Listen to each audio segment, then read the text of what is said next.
So what if Itachi raise and train Naruto के second episode में तुम सबका स्वागत है। वीडियो में आगे बढ़ने से पहले जल्दी से वीडियो को लाइक कर लो एंड चैनल को सब्सक्राइब कर लो एंड एपिसोड को स्टार्ट करते हैं एक छोटे से रिकैप के साथ। सो पिछले एपिसोड में हमने देखा था कि हिरुzen ने नारुतो की कंडीशन एंड लोनलीनेस को देखकर इताची को उसका दोस्त एंड प्रोटेक्टर बनने के ऑर्डर्स दिए थे। इताची पहले तो काफी ज्यादा कंफ्यूज था एंड उसको अपने आप पर काफी ज्यादा डाउट था, बट जैसे जैसे हिरुzen ने इताची को नारुतो के बारे में और चीजें रिवील करी, इताची को खुद नारुतो के लिए बहुत बुरा लग रहा था एंड वो कहीं ना कहीं नारुतो में अपने आप को देख पा रहा था। इसीलिए इताची हिरुzen के ऑर्डर्स पर नारुतो का दोस्त एंड गार्डियन बनने के लिए तैयार हो जाता है। सीन वहां से कट होता है, हमको दिखाया जाता है कि दोनों हिरुzen एंड इताची नारुतो के अपार्टमेंट के गेट पर पहुंच जाते हैं। थोड़ी देर बाद नारुतो गेट को खोलता है एंड पहली बार इताची को देखता है। हिरुzen, नारुतो, इताची थोड़ी देर के लिए नारुतो के लिविंग रूम में बैठते हैं, जहां पर हिरुzen इताची को नारुतो से इंट्रोड्यूस करवाता है। ऑल्सो हिरुzen को पता था कि नारुतो अपनी जिंदगी में रामेन के अलावा और कुछ खाता ही नहीं है, इसलिए वो नारुतो को अपने पास से 500 रुपए का एक नोट देता है एंड उससे कुछ हेल्दी खाने के लिए कहता है। एंड दोनों इताची एंड नारुतो को एक दूसरे से इंट्रोड्यूस करवाने के बाद हिरुzen वहां से चला जाता है। हिरुzen के जाने के बाद दोनों इताची एंड नारुतो एक दूसरे को बहुत ज्यादा ऑकवर्डली देख रहे होते हैं, एज नारुतो को बात करने में इंटरेस्ट नहीं था एंड हमारा इताची तो है ही इंट्रोवर्ट, बट एज इताची एक मिशन पर था इसलिए वो खुद सामने से नारुतो से बात करना स्टार्ट कर देता है एंड उससे पूछता है कि तुम्हें क्या पसंद है, जिसके रिप्लाई में नारुतो कहता है कि मेरे को रामेन खाना काफी ज्यादा पसंद है। एंड ऐसे करके बेचारे इताची को नारुतो से 1 घंटे तक रामेन के बारे में ही बात करनी पड़ती है। इताची रामेन के बारे में बात कर करके थक गया था, इसलिए वो नारुतो से घूमी घूमी करने के लिए बाहर चलने के लिए कहता है। नारुतो का वैसे मन तो नहीं था, बट इताची की शक्ल देखकर वो बाहर घूमने चलने के लिए तैयार हो जाता है। थोड़ी देर तक बाहर घूमने के बाद इताची नारुतो को कुछ चीजें खरीद कर देता है एंड उससे कहता है कि चलो कुछ खाने के लिए चलते हैं, बताओ क्या खाओगे। एंड नारुतो ने खाने के लिए क्या कहा होगा ये तुम लोग भी काफी इजीली गेस कर सकते हो।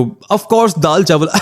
मजाक कर रहा हूँ, वो नारुतो है, सौरभ जोशी नहीं। नारुतो इताची से रामेन खाने चलने के लिए कहता है, बट इताची मना कर देता है, एज हिरुzen ने नारुतो से कुछ हेल्दी खाने के लिए कहा था। बट नारुतो अपनी जिद पर अड़ जाता है। इताची ऑलमोस्ट डिप्रेशन में जाने वाला होता है कि तभी उसके दिमाग में एक आइडिया आता है। इताची अपनी मम्मी से नारुतो के लिए एक्स्ट्रा खाना बनाने के लिए कहता है, बट जैसे ही वो पीछे मुड़कर देखता है वो नोटिस करता है कि नारुतो वहां से गायब हो चुका था। नारुतो को वहां पर ना देखकर इताची को ऑलमोस्ट हार्ट अटैक आ जाता है, एज ओनबू में ये उसका पहला मिशन था एंड हिरुzen ने उसे सुबह सुबह ही समझाया था कि नारुतो कोनोहा के लिए कितना ज्यादा इंपॉर्टेंट है। इताची टेंशन में नारुतो को इधर उधर ढूंढने लग जाता है एंड फाइनली अपने शारिंगान को यूज करके इताची नारुतो के फुटप्रिंट्स को ढूंढ निकालता है। फुटप्रिंट्स को फॉलो करते करते नारुतो इताची को एक घर की छत पर छुपते हुए मिल जाता है एंड हमको बताया जाता है कि ये सब नारुतो का एक प्रैंक था, एज वो बोर हो रहा था। इताची नोटिस करता है कि एटलीस्ट इस प्रैंक की वजह से नारुतो, जो कि सुबह से डिप्रेशन में लग रहा था, वो काफी ज्यादा खुश हो गया था। एंड नारुतो को ऐसे देखकर इताची के चेहरे पर भी एक स्माइल आ जाती है। तभी इताची नारुतो से उसके घर पर चलने के लिए कहता है एंड उसे बताता है कि उसकी मम्मी कितना ज्यादा टेस्टी खाना बनाती हैं। नारुतो बहुत ज्यादा हेजिटेट करने लगता है एंड कहता है कि मेरे को घर का खाना खाने की आदत नहीं है। इताची ये सुन के काफी ज्यादा सैड हो जाता है एंड तभी नारुतो से जोर से चिल्ला के कहता है आदत डाल लो फिर। इताची को इतना इंसिस्ट करते हुए देखकर नारुतो से मना नहीं कर पाता है एंड उसके घर पर चलने के लिए मान जाता है। सो यही सब हुआ था पिछले एपिसोड में एंड अब स्टार्ट करते हैं what if Itachi raised and trained Naruto का एपिसोड 2। एपिसोड की स्टार्टिंग में हमको इताची एंड नारुतो को उचिया कंपाउंड की तरफ जाते हुए दिखाया जाता है। रास्ते में इताची नोटिस करता है कि सारे विलेज के लोग नारुतो को बहुत ज्यादा मीन तरीके से देखने लग रहे होते हैं एंड वो लोग नारुतो को देखते ही अपने मुंह को दूसरी साइड कर लेते थे। इससे इताची को अच्छे से समझ में आ जाता है कि नारुतो किस सिचुएशन से गुजर रहा था। उचिया कंपाउंड की तरफ जाते हुए बीच रास्ते में नारुतो कोनोहा के एक दुकानदार से टकरा जाता है एंड नारुतो को देखते ही वो दुकानदार उसके ऊपर बहुत जोर से चिल्लाता है, तू फिर से अपनी मनुष्यत फैलाने आ गया लड़के। नारुतो तो उस दुकान वाले की बात पर ज्यादा रिएक्ट नहीं करता है, एज इस पॉइंट ऑफ टाइम तक नारुतो को कोनोहा के लोगों से उल्टी सीधी बातें सुनने की आदत हो चुकी थी। उसको बस समझ में नहीं आता था कि उसने विलेज वाले लोगों का क्या बिगाड़ा है एंड वो सब उसे इतनी हिट क्यों करते हैं। वहीं पर दूसरी तरफ हमको दिखाया जाता है कि इताची उस दुकान वाले की बातों को बिल्कुल भी लाइटली नहीं लेता है। वो तभी के तभी अपना शारिंगान एक्टिवेट करता है एंड उस दुकानदार से कहता है, साले इतने चोंटे मारूंगा, इतने चोंटे मारूंगा कि मार मार के साले टोंट नकली कर दूंगा, तेरी गंजी कर दूंगा। उचिया क्लैन के लीडर का बेटा होने की वजह से एंड इतना ज्यादा टैलेंटेड होने की वजह से इताची विलेज में काफी ज्यादा फेमस था। इसलिए इताची की धमकी सुन के वो दुकानदार काफी ज्यादा डर जाता है एंड वहां से बिना कुछ कहे निकल जाता है। दुकान वाले के वहां से जाने के बाद दोनों इताची एंड नारुतो फिर से उचिया कंपाउंड की तरफ चल देते हैं। बीच रास्ते में इताची नारुतो से पूछता है कि तुमने उस दुकान वाले की बातों का कुछ भी रिप्लाई क्यों नहीं दिया। नारुतो कहता है कि उस दुकान वाले ने तो कुछ भी नहीं कहा, विलेज के बाकी लोग तो मेरी तरफ देखना भी पसंद नहीं करते हैं। एंड इताची साफ साफ नारुतो के फेस पर सैडनेस को देख पा रहा था। इताची इस पॉइंट पर डिसाइड करता है कि वो नारुतो को इस विलेज की हेट से बचा कर रहेगा। एंड तभी उसके दिमाग में आता है कि उसका छोटा भाई सास्के भी ऑलमोस्ट नारुतो की ही एज का है। एंड वो सोचता है कि उसे नारुतो एंड सास्के को डेफिनेटली मिलवाना चाहिए, बट तभी उसके दिमाग में आता है कि अभी तो सास्के घर पर होगा ही नहीं, एज वो अपनी आंटी के यहाँ पर गया हुआ है। इताची अपने दिमाग में सोचता है कोई नहीं, मुझे जैसे ही मौका मिलेगा मैं नारुतो एंड सास्के को एक दूसरे से इंट्रोड्यूस करवा दूंगा। नेक्स्ट सीन में हमको दिखाया जाता है कि इताची एंड नारुतो उचिहा कंपाउंड में पहुंच गए थे। एंड उचिहा कंपाउंड की हालत भी कोनोहा से कुछ बेटर नहीं थी, एज सारे के सारे उचिहास भी नारुतो को घूर घूर के देखने लग रहे थे। इताची एंड नारुतो उन सबको इग्नोर करते हैं एंड फाइनली वो दोनों इताची के घर पर पहुंच जाते हैं। घर में एंटर करते ही इताची सबसे पहले अपनी मम्मी को आवाज देता है एंड उसकी मम्मी मिकोतो उचिहा जल्दी से गेट पर आ जाती हैं। गेट पर आते ही मिकोतो की नजर सबसे पहले नारुतो पर जाती है एंड वो इताची से कहती है ये काफी ज्यादा अनयूजुअल है, बट लगता है तुम अपने साथ एक दोस्त को लेकर आए हो।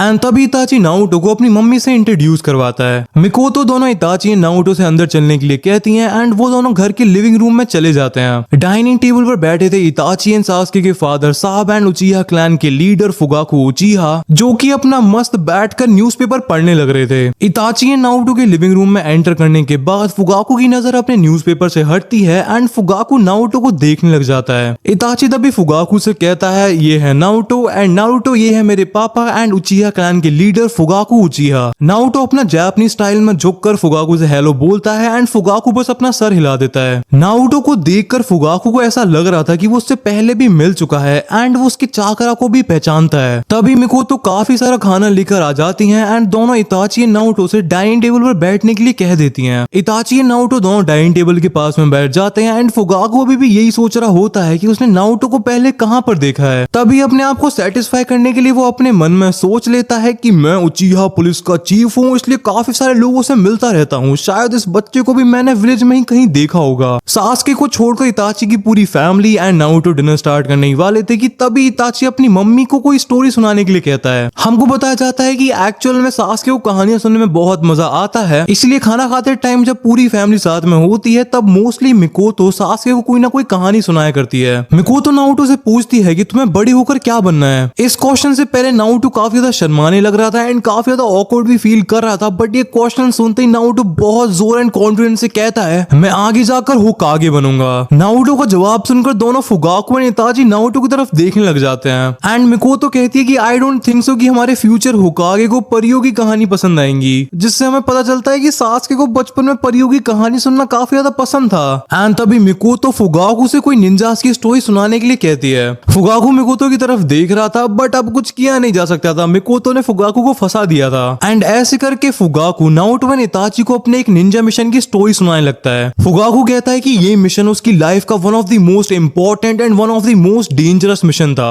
एंड इस मिशन में उसका कंट्रीब्यूशन काफी ज्यादा कम था, एज उसके साथ कोनोहा का one of the greatest ninja ever the yellow flash of the leaf Minato Namikaze भी था। नारुतो मिनातो का नाम सुन के काफी ज्यादा एक्साइटेड हो जाता है एंड फुगाकू से पूछता है कि आप फोर्थ होकागे को जानते थे। फुगाकू कहता है हाँ, हम दोस्त तो नहीं थे, बट हम दोनों एक दूसरे को काफी अच्छे से जानते थे एंड एक दूसरे की रिस्पेक्ट भी करते थे। फोर्थ होकागे का नाम सुन के नारुतो एंड इवन इताची भी स्टोरी को सुनने के लिए काफी ज्यादा एक्साइटेड हो जाता है। फुगाकू कहता है कि ये कहानी थर्ड ग्रेट निंजा वॉर की है, जो कि पूरे निंजा वर्ल्ड के लिए अब तक की सबसे ज्यादा डेडली वॉर थी। थर्ड ग्रेट निंजा वॉर का नाम सुनते ही इताची को उस वॉर के फ्लैशबैक्स याद आने लगते हैं। फुगाकू कहता है कि उस वॉर ने उसका एंड काफी सारे और निंजास का भी दुनिया को देखने का पर्सपेक्टिव चेंज कर दिया था। उस वॉर से ही मुझे समझ में आया था कि निंजास जस्ट डेडली वेपन्स ही होते हैं। वेल स्टोरी की बात करें तो थर्ड ग्रेट निंजा वॉर अपने पीक टाइम पर चल रही थी एंड सारे निंजा विलेजेस अपने सर्वाइवल के लिए लड़ रहे थे एंड उस टाइम पर कोनोहा का सबसे बड़ा दुश्मन क्लाउड विलेज हुआ करता था। क्लाउड विलेज के एल्डर्स एंड राइकागे को पता था कि raw strength and high level shinobis के मामले में कोनोहा उनसे काफी ज्यादा आगे था, इसलिए वो अलग अलग तरह की स्ट्रैटेजीज को यूज करते थे कोनोहा के अगेंस्ट में। फुगाकू कहता है कि एक दिन मैं विलेज में पेट्रोलिंग खत्म करके आया ही था कि तभी एक ब्लैक ऑनवो का मेंबर मेरे पास आकर बताता है कि थर्ड होकागे ने मेरे को एक जरूरी काम के लिए बुलाया है। वॉर की सिचुएशन काफी ज्यादा क्रिटिकल थी, एज हमारे स्पाइस की इंफॉर्मेशन के हिसाब से cloud village and stone village मिलकर कोनोहा पर अटैक करने का प्लान बना रहे थे, इसलिए मैं बिना टाइम वेस्ट करे होकागे ऑफिस की तरफ निकल जाता हूँ। होकागे ऑफिस में पहुंचकर मेरे को पता चलता है कि वहां पर मिनातो एंड थर्ड होकागे ऑलरेडी किसी मिशन के बारे में डिस्कस करने लग रहे थे। ऑल्सो मैंने अपनी जिंदगी में पहली बार थर्ड होकागे को इतनी ज्यादा टेंशन में देखा था, जिससे मेरा डाउट और भी ज्यादा क्लियर हो गया था कि मैटर बहुत ज्यादा सीरियस है। मेरे को देखते ही थर्ड होकागे बिल्कुल भी टाइम वेस्ट नहीं करते हैं एंड मेरे को सिचुएशन के बारे में समझाने लगते हैं। थर्ड होकागे बताते हैं कि हमारा शक सही था एंड जिराया ने इस इन्फॉर्मेशन को वेरीफाई कर लिया है कि cloud village and stone village मिलकर डायरेक्टली कोनवा के अंदर घुसना चाहते हैं ताकि वो एक बारी में ही कोनवा का नामो निशान मिटा सकें। कोनवा के अंदर घुसने के लिए वो किसी तरह के सीक्रेट पैसेज को यूज करने वाले हैं जिससे उनकी पूरी आर्मी सीधे कोनवा को अंदर से ही डिस्ट्रॉय कर डाले एंड हमको काउंटर अटैक करने का भी टाइम ना मिल सके।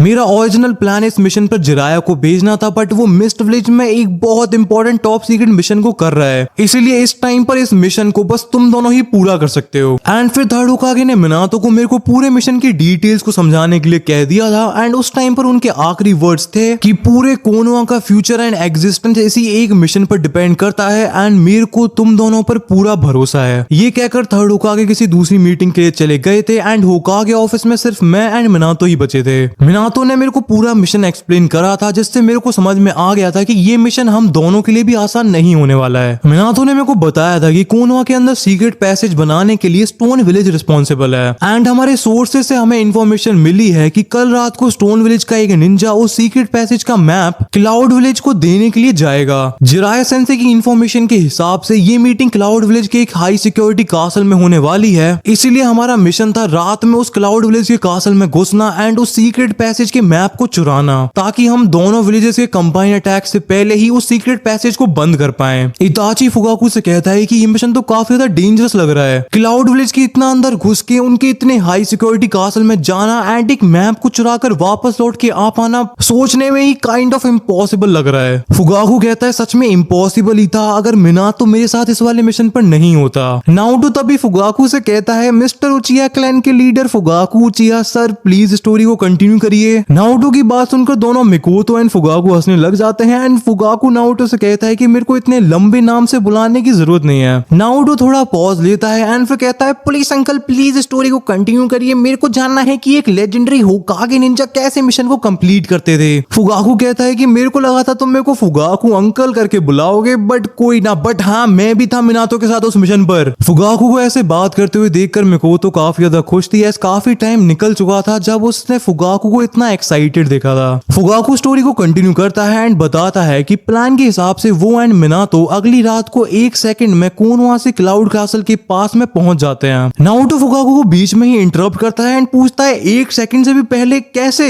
फुगाकू नाउटो को बताता है कि फोर्थ होकागे का सिग्नेचर जूत्सु फ्लाइंग थंडर गॉड हुआ करता था एज उस जूत्सु को यूज करके मिनातो किसी भी जगह से दूसरी जगह तक एक इंस्टेंट में जा सकता था। इताची ने अपने पेरेंट्स को स्टोरी सुनाने के लिए तो नाउटो के लिए कहा था बट इस टाइम पर उसे खुद नाउटो जितना ही इंटरेस्ट आ रहा था। फुगाकू स्टोरी को कंटिन्यू करता है एंड बताता है कि कासल के पास पहुंचकर उसने कासल के बाहर जितने भी क्लाउड विलेज के निंजास थे उनके ऊपर अपना गेंजुत्सु यूज करके उनको अपने कंट्रोल में ले लिया था जिसकी वजह से वो एंड मिनातो काफी इजीली कासल में एंटर कर गए थे। बट मेरे को एंड मिनातो को समझ में आ गया था कि इस कासल में cloud village and stone village के निंजास भरे हुए हैं एज यही वो आर्मी थी जो कि कोनवा के अंदर घुस के हम पर अटैक करने वाले थे एंड हम दोनों ने ये बिल्कुल भी एक्सपेक्ट नहीं करा था कि इस कासल में इतने निंजास भी हो सकते हैं। बट एनीवेज हमको हमारा मिशन किसी भी हालत में कंप्लीट करना था इसलिए हम धीरे धीरे करके निंजास को चुपचाप असैसिनेट करने लगते हैं एंड अगेन मेरे को ऐसा फील हो रहा था कि मैं एंड मिनातो इस मिशन को करने के लिए परफेक्ट निंजास थे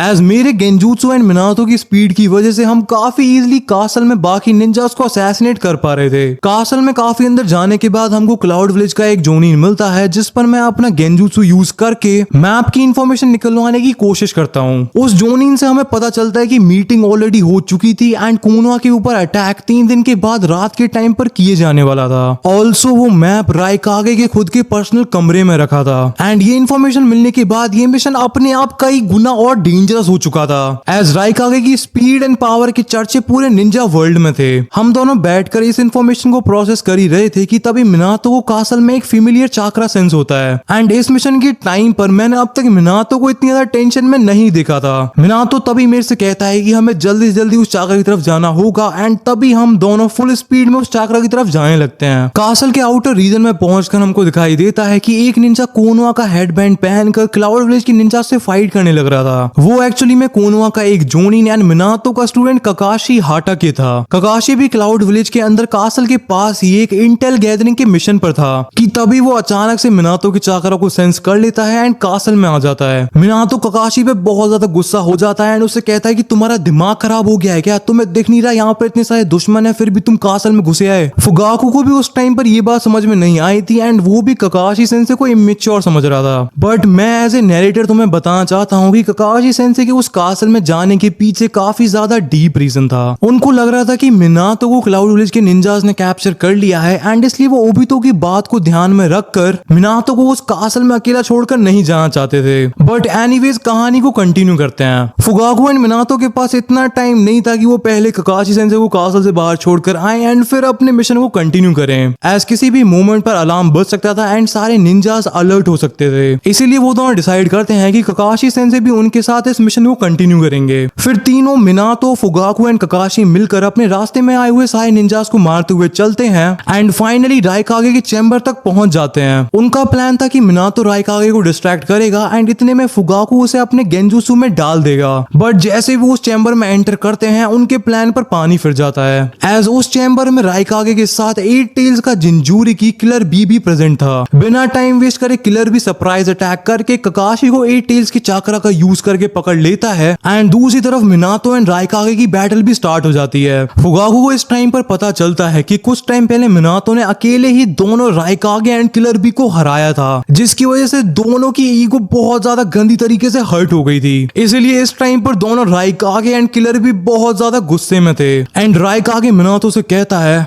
The legendary yellow flash of the leaf. Are you ready for the round 2? And इसी के साथ एपिसोड को इतना ही रखते हैं। अगर तुम्हें वीडियो पसंद आई हो तो वीडियो को लाइक करना एंड चैनल को सब्सक्राइब करना एंड कमेंट्स में लिख दो पार्ट 3, जिससे मुझे समझ में आ जाए कि तुम लोगों को ये सीरीज काफी ज्यादा पसंद आ रही है। तब तक के लिए मैं मिलूंगा तुमसे नेक्स्ट वीडियो में। Peace out, bye, sayonara.